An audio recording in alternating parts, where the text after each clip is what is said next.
ആത്മീയ ഭോജ്യത്തിലേക്ക് വീണ്ടും നിങ്ങളെ സ്നേഹപൂർവ്വം ക്ഷണിക്കുന്നു. നിങ്ങളുടെ പ്രാർത്ഥനയ്ക്ക് നന്ദി പറയുന്നു. കൈയുടെ സ്ലിങ്ങൊക്കെ മാറ്റാവുന്ന ആ ഒരു സിറ്റുവേഷനിലേക്ക് കർത്താവ് കൊണ്ടുവന്ന് എത്തിച്ചു. നമ്മളിന്ന് വിചിന്തനം ചെയ്യുന്നത് ദൈവവചനം നമുക്ക് നൽകുന്ന വലിയൊരു സന്ദേശമുണ്ട്. സഭ നമ്മെ പഠിപ്പിക്കുന്നതും അതുതന്നെയാണ്.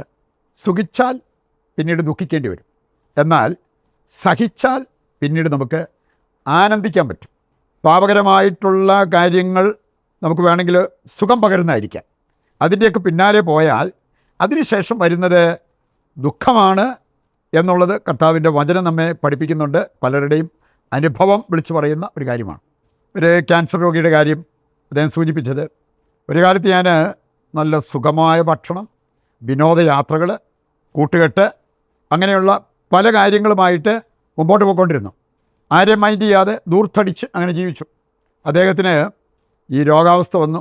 അദ്ദേഹം സൂചിപ്പിച്ചൊരു കാര്യം, പഴയതുപോലത്തെ കാര്യങ്ങളെക്കുറിച്ച് എനിക്കൊന്നും ചിന്തിക്കാൻ പോലും പറ്റത്തില്ല. മാത്രമല്ല, എന്നെ പരിചരിച്ച് എൻ്റെ കുടുംബാംഗങ്ങൾ മടുത്തു. അദ്ദേഹം പറഞ്ഞത്, അവർ ഇടയ്ക്കിടയ്ക്ക് പറയാറുള്ള ഒരു കമൻ്റ് ഇതാണ്, വരുത്തി വെച്ചതല്ലേ ഇതെല്ലാം, ഈ രോഗങ്ങളും ഈ കഷ്ടപ്പാടൊക്കെ നിങ്ങളായിട്ട് വരുത്തി വെച്ചതല്ലേ. അതുകൊണ്ടാണ് ഞാൻ പറഞ്ഞത്, ഈ പാപകരമായിട്ടുള്ള വഴികളിലൂടെ പോയി സുഖം തേടിപ്പോയാൽ പിന്നീട് ചിലപ്പോൾ നമ്മൾ ദുഃഖിക്കേണ്ടി വരും.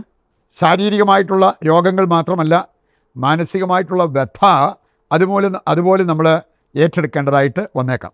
എന്നാൽ കർത്താവിൻ്റെ വചനം നമ്മെ പഠിപ്പിക്കുന്നുണ്ട്, കർത്താവിനെ പ്രതി നമ്മൾ സഹനം ഏറ്റെടുത്താൽ അതിൻ്റെ അന്ത്യം മഹത്വമാണ്, അനുപമമായ മഹത്വം എന്നാണ് 2 കൊരിന്തോസ് 4-ാം അധ്യായം അതിൻ്റെ 16 മുതൽ വായിക്കുമ്പോൾ അവിടെ പറഞ്ഞിരിക്കുന്നൊരു കാര്യം. അനുപമമായ മഹത്വം, അതാണ് നമുക്ക് വേണ്ടി കാത്തിരിക്കുക. ഇക്കാര്യം മനസ്സ് വെച്ചുകൊണ്ട് നമുക്ക് ഏതാനും പ്രധാനപ്പെട്ട കാര്യങ്ങൾ മനസ്സിലാക്കിയിരിക്കാം. ഒന്നാമത്തെ കാര്യം, കർത്താവിൻ്റെ വചനം നമ്മെ പഠിപ്പിക്കുന്നുണ്ട്, നിൻ്റെ പ്രവൃത്തി നിൻ്റെ തന്നെ തലയിൽ വന്ന് വീഴും. പാപം ചെയ്താൽ അതിൻ്റെ പരിണിതഫലം നമ്മുടെ തന്നെ തലയിൽ വന്ന് വീഴും. ഒബാദിയ 1:15 വായിക്കുമ്പോൾ അതിൻ്റെ സന്ദേശം അതാണ്, നിൻ്റെ പ്രവൃത്തി, അത് നല്ലതോ ചീത്തയോ ആകട്ടെ, നിൻ്റെ തന്നെ തലയിൽ വന്ന് വീഴും. എഫേസസ് 6:8 വായിക്കുമ്പോൾ നല്ല പ്രവൃത്തികൾക്ക് തക്ക പ്രതിഫലം ദൈവം നൽകിയിരിക്കും. നല്ല പ്രവൃത്തികൾക്ക്. സംഖ്യ 32:23 വായിച്ചാലോ അവിടെ പറഞ്ഞിരിക്കുന്നത്, നിൻ്റെ പാപം നിന്നെ വേട്ടയാടുമെന്ന് നീ അറിഞ്ഞുകൊള്ളുക. ഗലാത്യർ 6:7 മുതൽ വായിക്കുമ്പോൾ അവിടെ പറഞ്ഞിട്ടുണ്ട്, ജഡത്തിനായി നട്ടാൽ നാശം കൊയ്യേണ്ടി വരും, ആത്മാവിനായി നടുന്നവർക്ക് നിത്യജീവൻ കൊയ്തെടുക്കാൻ പറ്റും. സുഭാഷിതങ്ങൾ 22:8 വായിച്ചാൽ അവിടെ പറഞ്ഞിരിക്കുന്നത്, അനീതി വിതയ്ക്കുന്ന വ്യക്തിയാണോ നീ, അനർത്ഥം കൊയ്യേണ്ടി വരും. ഇവിടെ എല്ലാം നമ്മൾ കാണുക, നമ്മുടെ പ്രവൃത്തി നമ്മുടെ തന്നെ തലയിൽ വന്ന് വീഴും എന്നുള്ള ആ വലിയ യാഥാർത്ഥ്യമാണ്. രണ്ടാമതായിട്ട് നമ്മൾ മനസ്സിലാക്കിയിരിക്കേണ്ടത്, യേശു നമ്മുടെ എല്ലാം ശക്തി കേന്ദ്രമാണ്, രക്ഷകനാണ്, ലക്ഷ്യമാണ് യേശു ക്രിസ്തു. അവനോട് ഐക്യപ്പെട്ട് വിശുദ്ധ ജീവിതം നയിച്ച് സ്വർഗത്തിലെത്തുക എന്നുള്ളത്. യേശു ഒരിക്കലും എളുപ്പവഴിയല്ല, യഥാർത്ഥ വഴിയാണ്. എളുപ്പവഴിയായിട്ട് യേശുവിനെ കാണരുത്. നമ്മൾ യേശുവുമായിട്ട് റിലേറ്റ് ചെയ്യുന്നത്, ബന്ധപ്പെടുന്നത് ജീവിതം കുറച്ചുകൂടി എളുപ്പമാകാൻ വേണ്ടിയാണെങ്കിൽ അധികം താമസിയാതെ നമ്മൾ നിരാശപ്പെടേണ്ടി വരും. യോഹന്നാൻ 14:6 നമ്മൾ വായിക്കുന്നുണ്ട്, വഴിയും സത്യവും ജീവനും ഞാനാണ്. യേശുവിൻ്റെ വാക്കുകളാണ്. അപ്പം അത് യഥാർത്ഥ വഴിയാണ്, അല്ലാതെ എളുപ്പവഴിയായിട്ട് നമ്മൾ കാണരുത്. മത്തായി 10:24 വായിച്ചാൽ, എൻ്റെ ശിഷ്യനാകാൻ ആഗ്രഹിക്കുന്നവൻ എന്ത് ചെയ്യണം എന്നവിടെ പറഞ്ഞിട്ടുണ്ട്, സ്വയം പരിത്യജിച്ച് കുരിശുമെടുത്ത് എൻ്റെ പിന്നാലെ വരണം. ആ ഒരു കാര്യത്തിന് നമ്മൾ തയ്യാറാകുമ്പോൾ കർത്താവിൻ്റെ ശിഷ്യരായി മാറുവാൻ നമുക്ക് സാധിക്കും. അതിൻ്റേതായിട്ടുള്ള പ്രതിഫലം നമുക്ക് ലഭിക്കുകയും ചെയ്യും. 2 തീമോത്തി 3:12 നമുക്ക് എല്ലാവർക്കും സുപരിചിതമല്ലേ. യേശുവിനോട് ഐക്യപ്പെട്ട് വിശുദ്ധ ജീവിതം നയിക്കാൻ ആഗ്രഹിക്കുന്നവർ പീഡിപ്പിക്കപ്പെടും.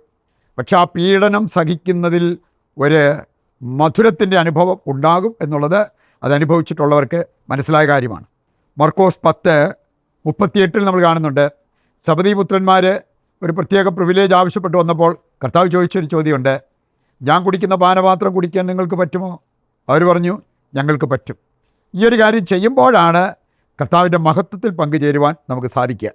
അവസാനമായിട്ട് നമ്മൾ മനസ്സിലാക്കിയിരിക്കേണ്ട ഒരു കാര്യം, ശുദ്ധമായ സഹനമാണ് ശുദ്ധമായ വിവേകം പകരുന്നത്. കുരിശിലെ വിശുദ്ധ യോഹന്നാൻ്റെ വാക്കുകളാണ്, ശുദ്ധമായ സഹനം ശുദ്ധമായ വിവേകം പകരും. നമുക്ക് വളരെ ആവശ്യമായിട്ടുള്ള ഒന്നാണ് വിവേകം, ശുദ്ധമായ വിവേകം. അതിന് സഹനം ഏറ്റെടുക്കാൻ നമ്മൾ തയ്യാറാകണം. യേശുവിൻ്റെ നാമത്തിൽ നമ്മൾ ഏറ്റെടുക്കേണ്ടി വരുന്ന ആ സഹനങ്ങളെല്ലാം അതിലേക്ക് നമ്മളെ കൊണ്ട് എത്തിക്കും എന്ന് നമ്മൾ മനസ്സിലാക്കിയിരിക്കേണ്ട ഒരു കാര്യമാണ്. പ്രഭാഷകൻ 2:5 നമ്മൾ കാണുന്നുണ്ടല്ലോ, സ്വർണം അഗ്നിയിൽ ശുദ്ധീകരിക്കപ്പെടുന്നത് പോലെ ദൈവത്തിന് സ്വീകാര്യരായ മനുഷ്യർ സഹനത്തിൻ്റെ തീച്ചുളയിൽ ശുദ്ധീകരിക്കപ്പെടണം. ഈ ഒരു ലക്ഷ്യം നമുക്കുണ്ടെങ്കിൽ, അതിനുള്ള നല്ല മനസ്സ് നമുക്കുണ്ടെങ്കിൽ, നമ്മുടെ ക്രിസ്തീയ ജീവിതം തെളിഞ്ഞു വരുന്നത് നമുക്ക് കാണാൻ പറ്റും. അതിനു വേണ്ട കൃപയ്ക്കായി ഈ പ്രതിഷ്ഠാ ജപത്തിൽ പങ്കുചേർന്ന് പ്രാർത്ഥിക്കാം.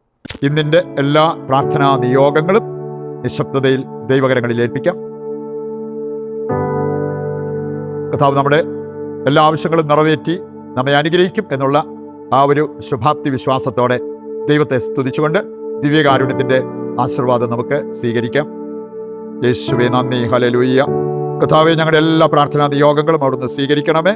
ഞങ്ങൾക്ക് നന്മയാകുന്നത് നൽകി അനുഗ്രഹിക്കുവാൻ തിരുവുള്ളമാകണമേ. യേശുവേ നന്ദി, യേശുവേ സ്തുതി.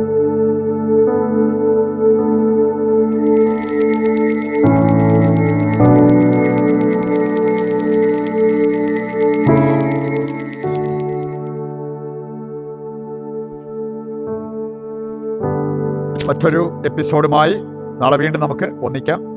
ദൈവം നിങ്ങളെ സമൃദ്ധമായി അനുഗ്രഹിക്കട്ടെ.